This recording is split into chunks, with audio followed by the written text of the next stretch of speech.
Hare Krishna, Hare Krishna, Hare. நாம இன்னைக்கு 20வது ஸ்லோகத்தை பார்க்கணும்.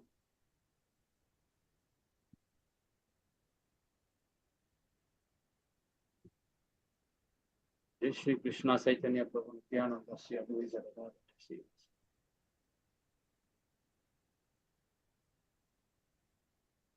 சரி, ஒரு சின்ன மங்களாச்சாரம் பண்ணிடலாம்.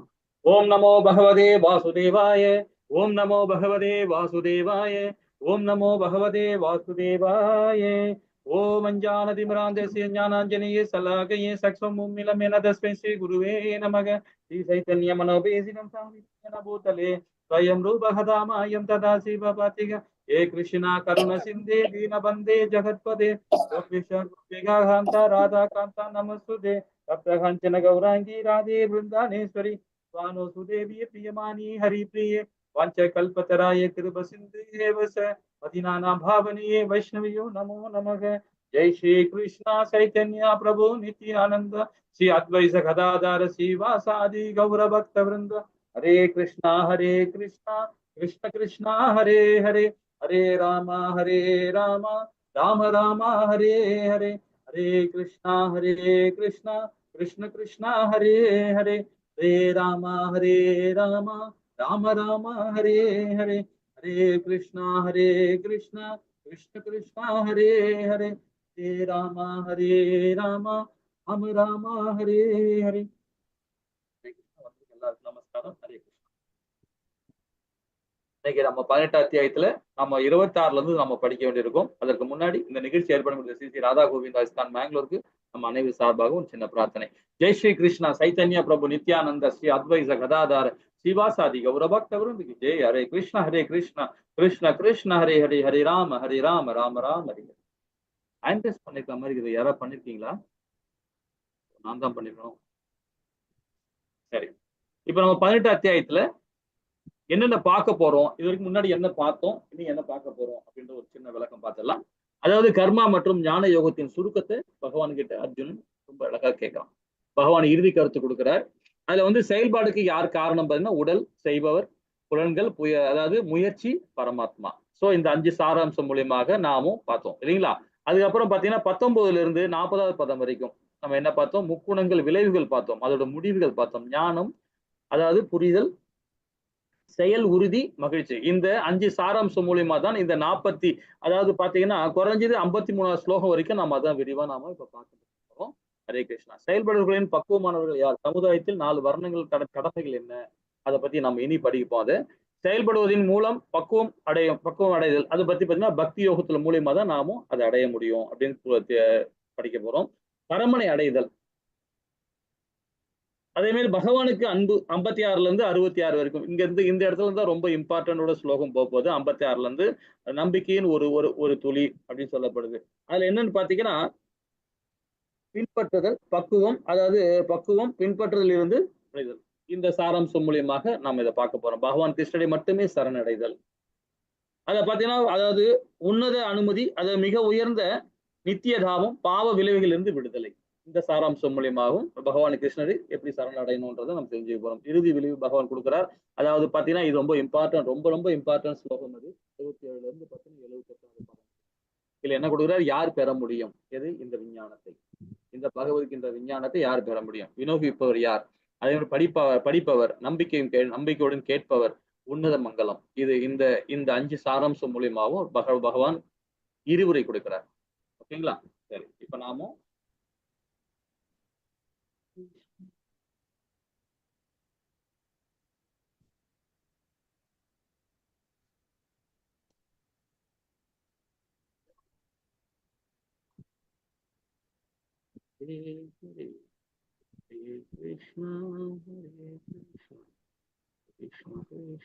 அன்னைக்கு நம்ம போன வாரம் அது நம்ம கடைசியா பார்க்கும் போது இந்த ஸ்லோகம் எல்லாம் நம்ம படிச்சிட்டோம்.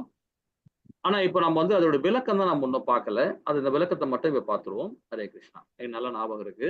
ஹரே கிருஷ்ணா. இதுல என்ன சொல்லப்பட்டது இந்த ஸ்லோகத்துல அப்படின்னு பாத்தீங்கன்னா 3 விதமா நாம வர்ணங்களை பத்தி பார்த்தோம். அந்த வர்ணங்கள்ல ஆக்சுவலா ரசோகுணம், தமோ குணம், சத்துவ குணம். இந்த 3 குணத்தோட செயல்பாடு நம்ம பார்த்துட்டு இருந்தோம் இல்லைங்களா? அது எப்படி எந்த வகையான தொழிலாளர்கள் அதாவது எப்படி நம்ம கர்மா செய்யறது? அந்த 3 விதமான செயல்பாடுகள் எப்படின்றத 26, 27, 28வது பதம் வரைக்கும் நாம பார்த்தோம். சோ அத இப்ப விரிவா அது என்னன்னு விரிவா பார்த்துடலாம். அதாவது முக்குணங்களின் செயலாற்றுபவர்கள். இப்ப பாத்தீங்கன்னா சத்துவ குணத்துல இருக்கும்போது பற்றற்று அதாவது பற்றற்ற தன்மையா அவங்க செயல்படுவாங்க இல்லைங்களா? ஆனா குடும்பத்தோட இருப்பாங்க. பந்தத்தோட இருப்பாங்க. பந்தத்தோட இருந்தாலும் பற்றற்ற தன்மையா போறது. இது ஸ்ரீமத் பகவத்கீதையிலும் இதே அத்தியாயம் 3வது அத்தியாயத்தில நாம என்ன படிச்சோம்? அது உண்மையான துறவு அந்த ஸ்தானத்துல நம்ம பார்த்தோம். இல்லைங்களா? உண்மையான துறவு அதுதான். அது கர்ம யுகத்துல 3வது அத்தியாயத்தில நாம விரிவா பார்த்தோம். அதே மாரி பொய் அகங்காரம். பொய் அகங்காரம் சொல்லும்போது பார்த்தீங்கன்னா, இது பௌதீகம். பொய் அகங்காரம் இல்லாம தான் அவங்க செயல்படுவாங்க. ஆனா பார்த்தீங்கன்னா, அந்த சத்துவ குணத்துல இருக்கவங்க பொய் அகங்காரம் மேன்மையா இருக்கும். ஏன்னா அகங்காரமும் இருக்கும், பொய் அகங்காரமும் இருக்கும் அவங்களுக்கு. ஏன்னா சத்துவ குணத்துல உள்ளவங்களுக்கு. ஏன்னா மாறி, மாறி வரும். ஏன்னா அவங்க பகவானுடைய பக்தி மார்க்கத்திலயும் இருப்பாங்க.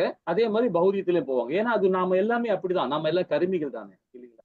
நம்ம எல்லாம் கருமிகள். அதனால நமக்கு அந்த பொய் அகங்காரம் இருக்கும். இல்லாம இருக்காது. அதனால பௌதியத்துல போவோம். ஏன்னா பணம் சம்பாதிக்கணும்னா கண்டிப்பா நம்ம உழைச்சு தானே ஆகணும். இல்லைங்களா? ஓடி தானே ஆகணும். அப்ப ஓடினும் போது அது பொய் அகங்காரமா தான் ஆகும். ஒரு வெறித்தனமா நம்ம செயல்பட ஆரம்பிப்போம். இல்லைங்களா?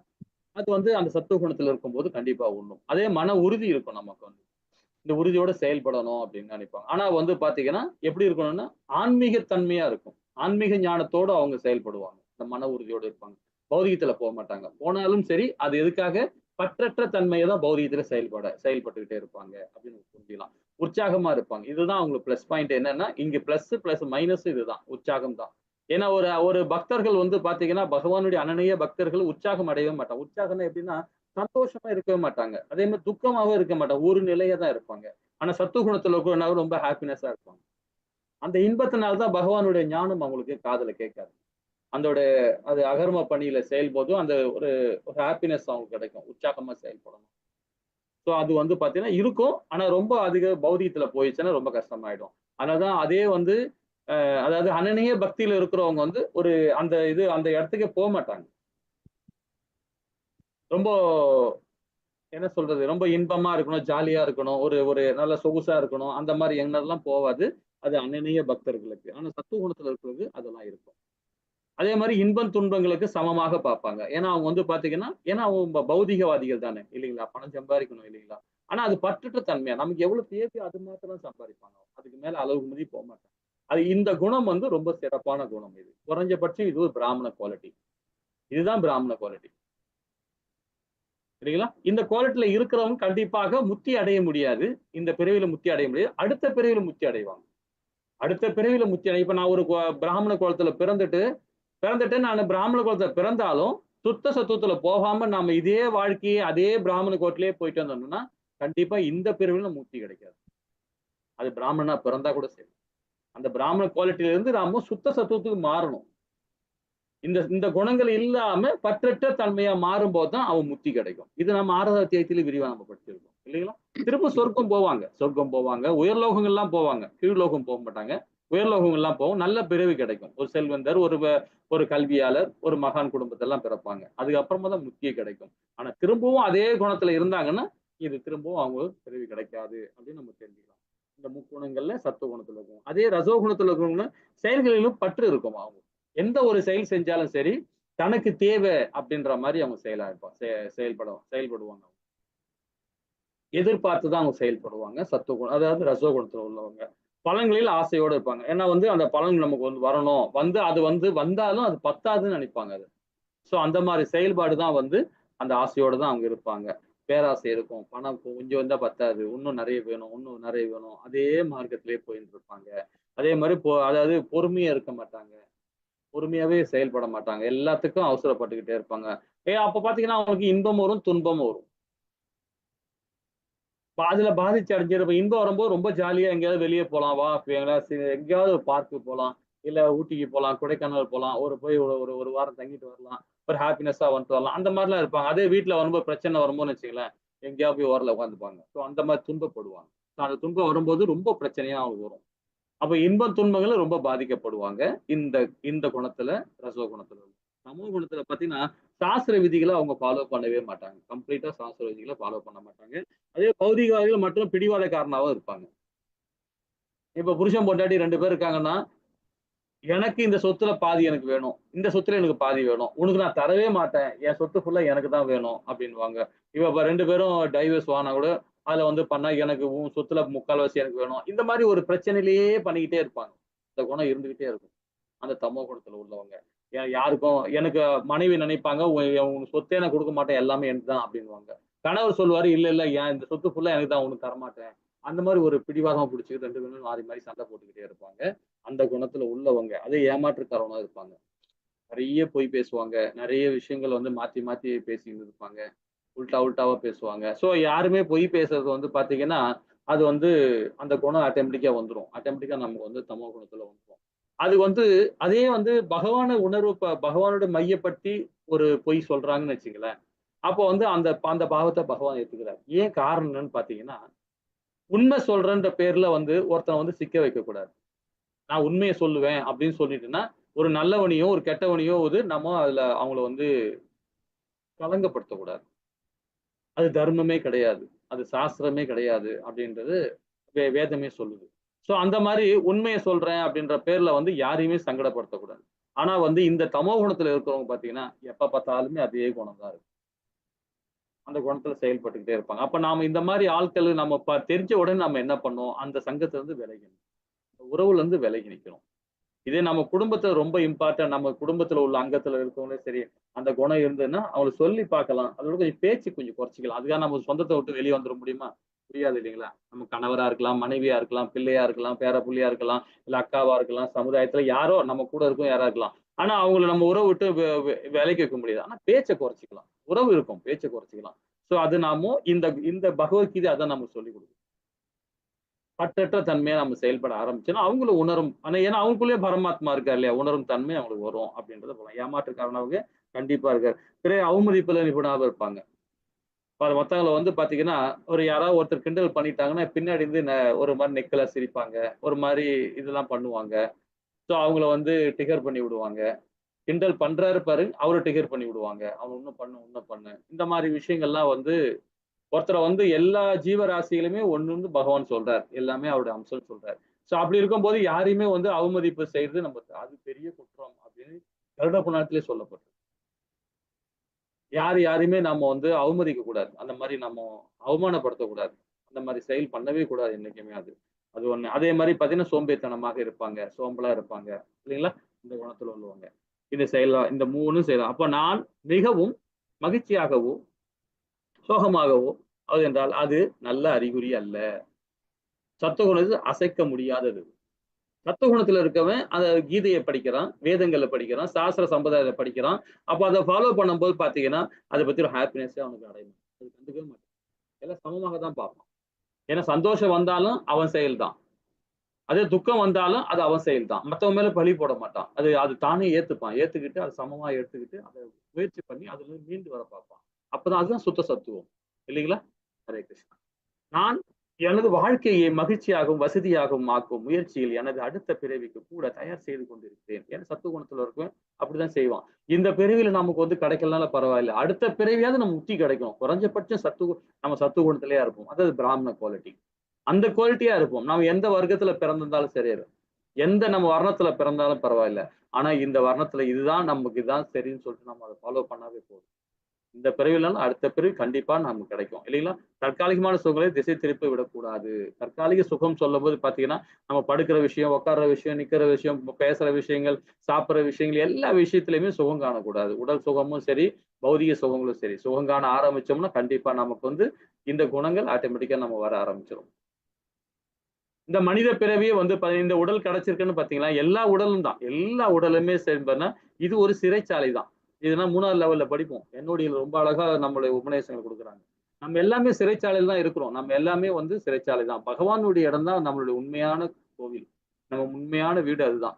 நம்ம எல்லாமே இப்ப சிறைச்சாலை, ஜெயில் கைதி மாரி தான் நம்ம இங்க இருக்கிறோம். அப்ப நமக்கு எங்க சுக, துக்கம் இருக்கும்? துக்கம் தான் இருக்கும். சுகம் இருக்கவே இருக்காது. அந்த சுகம் வந்தாலும் தற்காலிகமானது தான். இல்லைங்களா? அதான் பகவான் கிருஷ்ணனிடம் கவனம் செலுத்தணும். பகவானுடைய ஹரிபக்தியோடு நாமும் முழுமையா நம்ம செயல்படணும். அது இதிலிருந்து புரிஞ்சுக்கலாம்.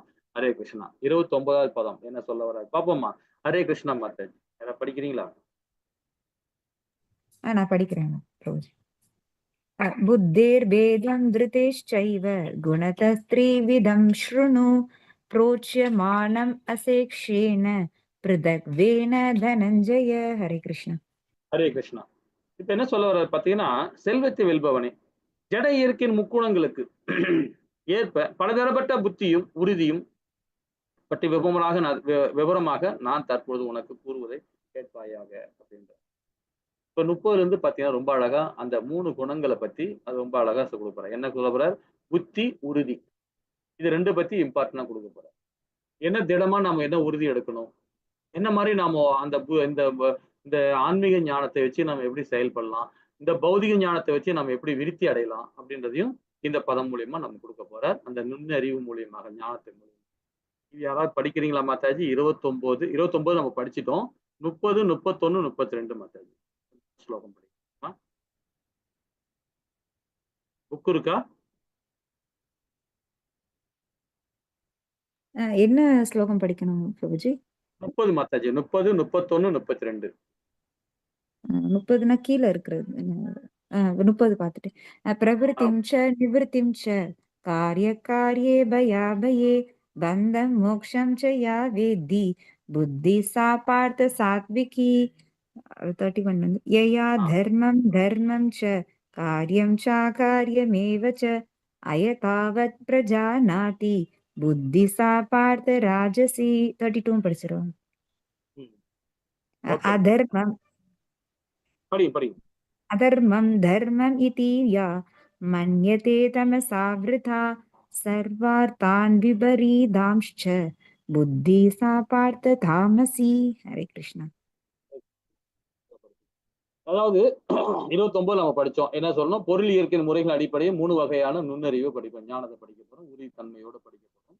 30ல வந்து பாத்தீங்கன்னா இந்த சத்துவ குணத்துல இருக்கும்போது என்ன சொல்றாங்கன்னா, பிருத்தாவின் மைந்தனே, அதாவது செய்யத்தக்கது எது, செய்யத்தகாதது எது, பயப்படத்தக்கது எது, பயப்படத்தகாதது எது, பந்தப்படுத்துவது எது, விடுதலை செய்வது எது, விடுதலை செய்வது எது ஆகியவற்றை அறியக்கூடிய புத்தி சத்துவகுணத்தில் இருப்பதாகவும் சொல்லப்படும்.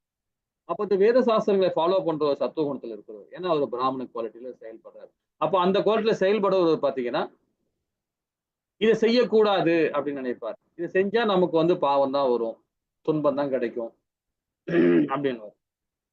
இதை செய்யலாம், இதை செஞ்சா பகவானுக்கு நம்ம பணிவிடை செய்யணும் அப்படின்ற அந்த குணங்கள் வரும் இல்லைங்களா? இது எல்லாமே சத்துவ குணம்.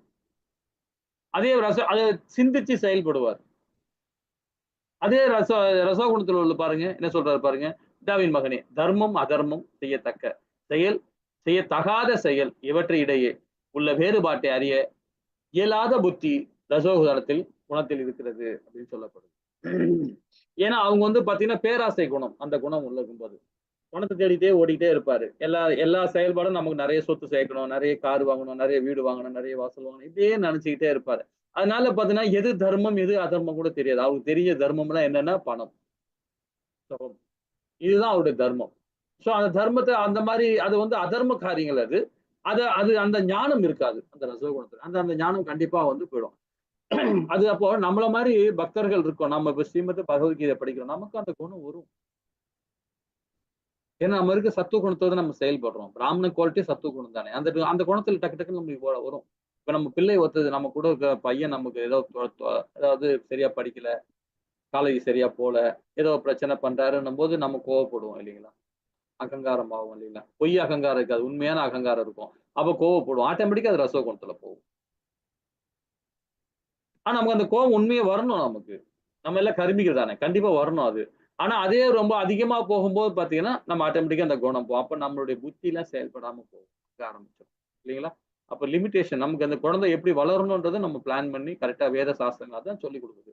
அந்த வேதத்தை கரெக்டா ஃபாலோ பண்ணனா அந்த குழந்தை மாறாது, அதே மாதிரி கரெக்டா போயிட்டு இருக்கும். நம்மளுக்கும் வந்து நம்ம முழுமையா நம்மளும் வந்து சுதந்திரமா செயல்பட முடியும். அந்த குழந்தைய நினைச்சு நம்ம இருக்கணும் அவசியமா வராது இல்லைங்களா?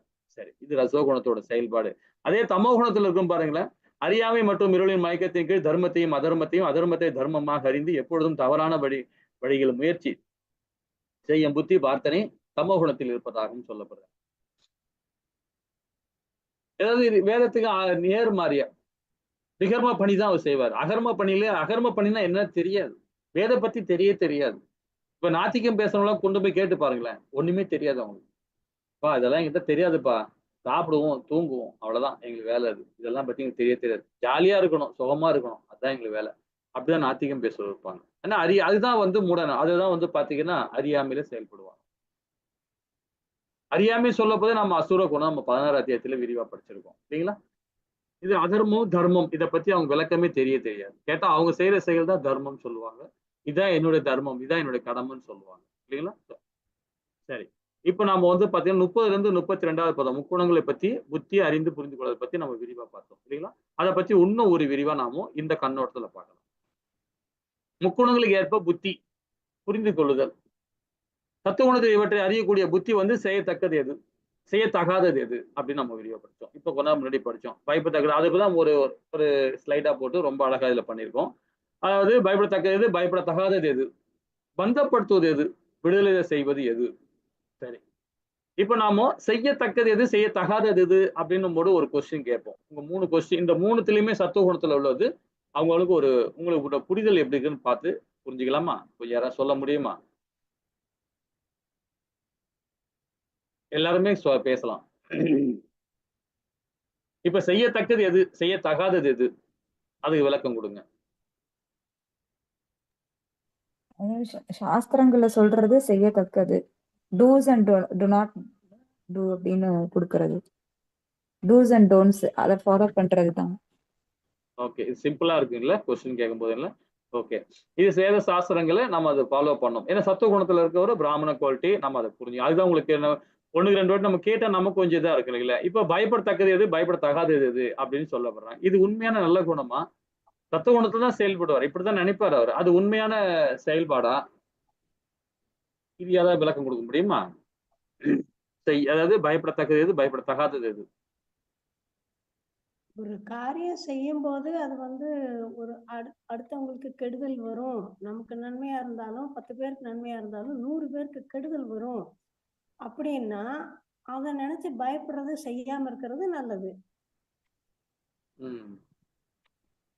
இது வந்து நாம வந்து எப்படி சொல்ல வருதுன்னு பாத்தீங்கன்னா சத்துவ குணத்திலோட எண்ணங்கள் இது. இப்ப சத்துவ குணத்துல ரொம்ப பண்ணா நம்ம யாருக்கும் நம்மளால எந்த பிரச்சனையும் வரக்கூடாது அப்படின்னு அந்த பயம் நமக்கு இருக்கும். இதுதான் பயம். நம்மளால யாருக்கும் எந்த தொல்லையும் வரக்கூடாது. சத்துவ குணத்துல இருக்கும் தான். ரசோ குணம் தமோ குணத்துல அதை பத்தி நினைக்கவே மாட்டான். அவன் பாட்டுன்னு போயிட்டே இருப்பான். எது அதர்மம் எது தர்மம்னு தெரியாது அவனுக்கு. ஆனா அது சத்துவ குணத்துல இருக்கும் பாத்தீங்கன்னா இதை செஞ்சா அவங்களுக்கு வந்து கஷ்டம் வருமே அந்த பயம் இருக்கும். சோ அதுதான் ரொம்ப இம்பார்ட்டன்ட் நம்ம இதுல புரிஞ்சுக்கணும். அதே மாதிரி பந்தப்படுத்துவது விடுதலை செய்வது எது அப்படின்னு பாத்தீங்கன்னா பந்தப்படுத்துவது எது? நம்ம எதுவுமே எந்த ஒரு மோகம் இல்லாம நாம வந்து பக்தி கூட மோகம் இல்லாம பக்தி கொடுக்கணும் பகவானுக்கு. அனநிய பக்தி கொடுக்குறவன் வந்து மோகமே இருக்காது. மோகம் சொல்லும் போது பாத்தீங்கன்னா எனக்கு நான் கோவிலுக்கு வரேன் ஏதாவது எனக்கு போனா புண்ணியம் கிடைக்கும் அப்படின்னாவே அது மோக பக்தி தான். கோயிலுக்கு போனா எனக்கு ஒரு புண்ணியம் கிடைக்கும். ஒரு காசிக்கு போனா எனக்கு புண்ணியம் கிடைக்கும். சிவபெருமானே சொல்றாரு. காசிக்கு வந்து என்ன வந்து குளிக்க வரீங்க ஒன்றும் பிரச்சனை இல்லை. ஏன்னா டெய்லி அந்தணர்கள் என்ன பண்ணுவாங்க? பிராமணர் என்ன பண்ணுவாங்க? சந்தியா வந்து நான் பண்ணும்போது என்ன நினைச்சாவே அது காசி தண்ணி தான். அது காசி நீரா தான் ஆகும். வீட்டுல இருந்துட்டு ஒரு ஜலம் எடுத்து நம்ம எடுத்து கையில சுத்தப்படுத்திட்டு நம்ம சந்தியாவந்தனம் பண்ணிக்கிட்டாவே போதும். கங்கையே இங்க வந்துருவா. அதான் சிவபெருமானே சொல்லுவார். இங்க வந்து பாவத்தை போக்குங்க நான் வேணாம்னு சொல்லல. ஆனா உன் எண்ணம் அந்த மாதிரி செயல் அது மாதிரி இருக்கணும். அப்பதான் அது பூர்ணம் அடையும் அப்படின்ற சிவபெருமானே வந்து சிவபுராணம்ல ரொம்ப அழகா சொல்லியிருக்காரு. சோ நம்ம காசிக்கு போறது, இது மாதிரி பிருந்தாவனம் போறது, இதெல்லாம் போறதுல நல்ல தப்பு இல்ல. புண்ணிய ஸ்தலத்துக்கு போறது தப்பு இல்ல. ஏன்னா போணும். ஆனா அந்த அனநிய பக்தியில போகணும். பௌதிக தன்மையோட போகக்கூடாது. எந்த இடத்துக்குமே போகும்போது. இல்லைங்களா? அதுதான் நம்மள பந்தப்படுத்தும். ஓகேங்களா? ரசோகுணம். அதாவது புத்தி இவற்றை பாகுபடுத்தி அறிய முடியாது. இந்த இந்த குணம் நல்ல குணம், இது கெட்ட குணம்.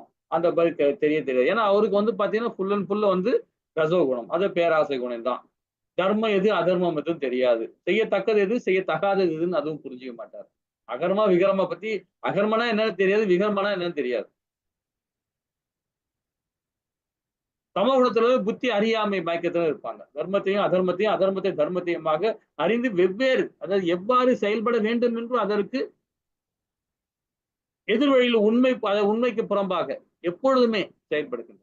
ஏன்னா அவங்களுடைய குவாலிட்டியே அப்படிதான். இது எந்த குணம் பாருங்க, இந்த குணத்துல பிராமணருக்கு கூட அந்த குணம் வந்துடும், தமோ குணத்துல வரும். பிராமணர் கூட தமோ குணத்துல வந்துருவார். தமோ குணத்துல வரும், திடீர்னு என்ன பண்ண சண்டாள குணத்துல இருந்து திடீர்னு பிராமண குணத்துக்கு போயிடுவார். இந்த 3 பேருமே திடீர்னு என்ன பண்ணுவாங்க, சத்துவ குணத்துக்கு போயிடுவாங்க, சுத்த சத்துவத்துக்கு போயிடுவாங்க இல்லைங்களா? இது நம்ம 16 அத்தியாயத்துல விரிவா நம்ம இதை பத்தி படிச்சோம். ஹரே கிருஷ்ணா. சரி, இப்ப நாம படிக்க போறது 33, 34, 35 இந்த 3 பதங்கள் மட்டும்.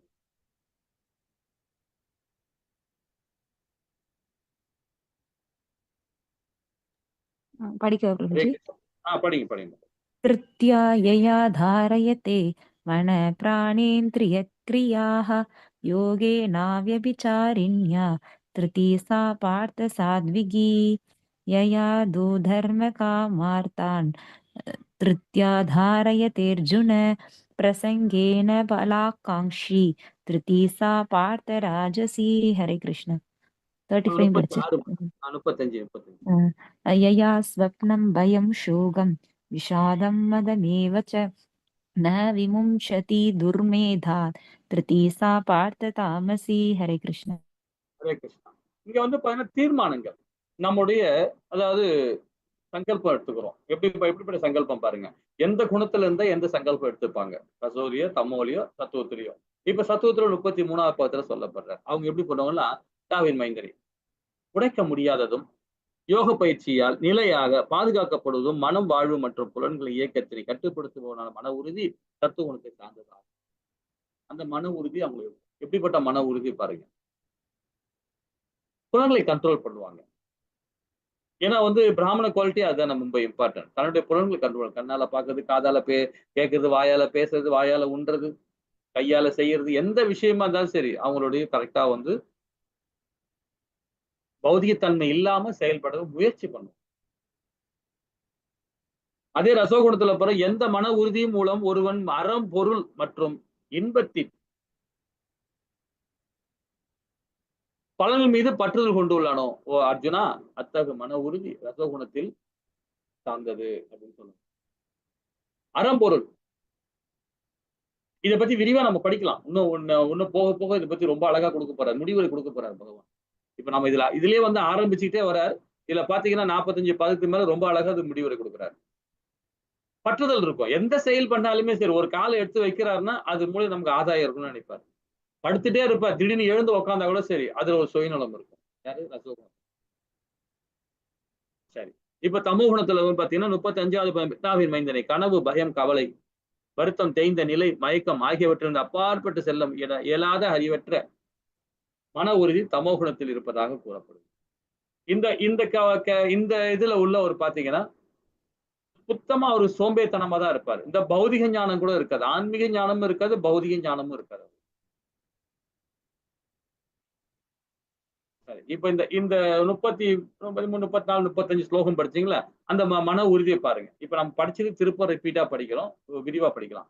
உடைக்க முடியாதது சத்துவ குணத்துல என்ன உடைக்க முடியாதது? யோக பயிற்சியினால் பாதுகாக்கப்படுவதும் மனம் வாழ்வு மற்றும் புலன்களை இயக்கத்தை கட்டுப்படுத்துவான மன உறுதின்னு சொல்றாரு. உடைக்க முடியாதது என்ன? அதே மாதிரி யோக பயிற்சியால் பாதுகாக்கப்படுவதும் அப்படின்னு இந்த 2 சாராம்சம் முடியும். யாராவது விளக்கம் கொடுக்க முடியுமா?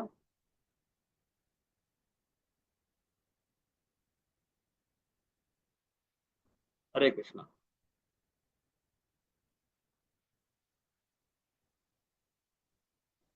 ஹரே கிருஷ்ணா. உடைக்க முடியாதது யோக பயிற்சியால் பாதுகாக்கப்படுவதும். அதான் பிரபுஜி, இந்த மாதிரி என்ன லாபம் கிடைச்சாலும் சரி, புகழ் கிடைச்சாலும் சரி, சொர்க்கமே கிடைச்சாலும் சரி, இது இப்படிதான் செய்யணும்னு விதிச்சிருக்கு வேதத்துல, நான் அப்படிதான் போவேன் அப்படின்னு மன உறுதியோட இருக்கிறது பிரபுஜி. இந்த உதாரணத்துக்கு ஹனுமான சொல்லலாம். ஹனுமான், நீ என் கூட வந்துடுறியா வைகுண்டத்துக்குன்னு ராமர் கேட்கும்போது, அங்க ராமநாமம் ஜெயிப்பாங்களா அப்படின்னு கேட்கிறாரு. அப்போ அதெல்லாம் அங்க கேட்க மாட்டாங்க, அதெல்லாம் பேச மாட்டாங்க அப்படின்னு சொன்னோன்னா, அப்ப நான் வரல, நீங்க போங்க வைகுண்டத்துக்கு, நான் இங்கேயே இருந்து நான் ஜெபம் பண்ணிட்டு இருக்கேன்னு சொல்லிடுவார். அந்த மன உறுதி. ஓகே, ஹரிபோல் மாதாஜி. அப்புறம் யோக பயிற்சியில் பாதுகாக்கப்படுவதுன்னு சொல்லும் போது பாத்தீங்கன்னா, யோக பயிற்சின்னு சொல்லும் போது நம்ம அஷ்டாங்க யோகத்தை பத்தி சொல்ல வருவோம். 2 விதமான யோக பயிற்சி இருக்கு இல்லைங்களா? ஒண்ணு வந்து பாத்தீங்கன்னா நம்மளுடைய கடமை செய்யறதே அதுவும் யோகம் தான். இப்ப நம்ம சத்திரியனா, சூத்திரனா, வைசியனா, பிராமணான்றது நம்ம செயல் மூலியமா நம்ம தீர்மானிக்கிறோம். அந்த செயல்பாடு தீர்மானிச்சு அந்த யோக பயிற்சியை நாம அதுக்கு செய்யும் போது பார்த்தீங்கன்னா நம்ம பாதுகாக்கப்படுறோம். பகவான் அதான் சொல்றார். நீ சூத்திரனா இருக்கிறியா? நீ ஒரு பிராமண குலத்துல பிறந்திருக்கிறியா? ஒரு ஆபீஸ்ல வேலை செய்யறியா? ஒரு நிர்வாகத்துல வேலை செய்யறியா? ஒரு நிர்வாகத்துல இருக்கிறியா? அப்ப நீ வந்து பாத்தீங்கன்னா சூத்திரன் தான். அப்ப சூத்திரனா இருக்கிறவன் வந்து எப்படி இருப்பான்? அந்த கடமையும் அந்த கட்டுப்பாடும் அவன் செய்யும் போது பாத்தீங்கன்னா அவன் பாதுகாக்கப்படுறான். அப்ப அந்த யோக பயிற்சி செய்யும் போது அவன் பாதுகாக்கப்படுறான் தத்துவ குணத்துல இருக்கும்போது. மனம் வாழ்வு மற்றும் புலன்கள் இயக்கத்தை கட்டுப்படுத்தணும் மன உறுதி கிடைக்கும். ரசகுணத்தில் அறம்பொருள் இன்பம் புலங்கரிச்சி அதாவது ஆகியவற்றை புலன்கள் மீது அதிகமான பற்று இருக்கும். சம குணத்திலிருந்து கனவு பயம் கவலை வருத்தம் தேய்ந்த நிலை மயக்கம் ஆகியவற்றில் அப்பால் செல்ல இயலாத நிலை அவன்.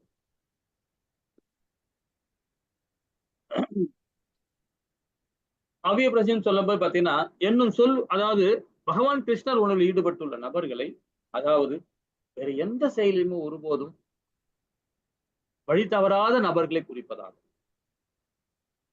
நம்ம குறைஞ்சபட்சம் ஞாயிற்றுக்கிழமையாவது ஒரு நாளாவது இஸ்கான் கோவில்ல போய் இந்த மாதிரி பஜனை பண்ணலாம். நிறைய கோவில்ல பஜனை பண்ணுவாங்க. இப்போ நம்ம பெருமாள் கோவில் எல்லாம் பெரும்பாலும் பண்ணுவாங்க. சிவபெருமான் கோவில்ல பண்ண மாட்டாங்க. அதாவது பஜனை பண்ண மாட்டாங்க. ஆனா பாராயணம் பண்ணுவாங்க. இல்லைங்களா? அதெல்லாம் பண்ணுவாங்க. சோ நம்ம வந்து இஸ்கான் கோவில்ல பாத்தீங்கன்னா டெய்லி ரெகுலரா வந்து பஜனை நடக்கும். காலையில நடக்கும், சாயங்காலமும் நடக்கும். ஏன் மதியானம் கூட நடக்கும். நம்ம இஸ்கான் கோவில்ல பாத்தீங்கன்னா எனி டைம் பகவானுக்கு எப்பெல்லாம் நம்ம வந்து மூலஸ்தானம் திறந்து வைக்கிறாங்களோ அப்பெல்லாம் வந்து கீர்த்தனை பண்ணுவாங்க. சோ இந்த மாதிரி நம்ம ஒரு நாளாவது வாழ்க்கையில வருஷத்துல ஒரு நாளாவது போய் இந்த மாதிரி சாது சங்கத்திலையும் சரி பக்தர்கள் சங்கத்திலையும் சரி இருந்து நாமும் இந்த கீர்த்தனை எல்லாம் கலந்துக்கணும். கலந்துக்கிட்டா ரொம்ப நல்லது. ரொம்ப நமக்கு மேல ஒரு மாற்றம் ஏற்படும். ஏன்னா அவங்க மேல இருக்கிற அந்த தேஜையோட அந்த அந்த அந்த அந்த பிரகாசம் நம்ம மேல பட்டுதுனாவே போதும். இல்லைங்களா? ஹரே கிருஷ்ணா. சரி. இப்ப எனக்கு மணி ஆயிடுச்சு. எனக்கு வந்து நான் அந்த கிளாஸுக்கு வேற போணும். 8:45க்கு அந்த கிளாஸுக்கு போணும். நாளைக்கு 36, 37, 38, 39 படிக்கலாமா? ஹரே கிருஷ்ணா. ஓகேங்களா மாதாஜி? ஓகே பிரபுஜி. ஓகே எனக்கு ஓகே கிளாஸுக்கு டைம் ஆயிடுச்சு. 32 ஆயிடுச்சு. எனக்கு கொஞ்ச நேரம் அந்த டவுட் ஏதாவது கேட்டுட்டு நாம இத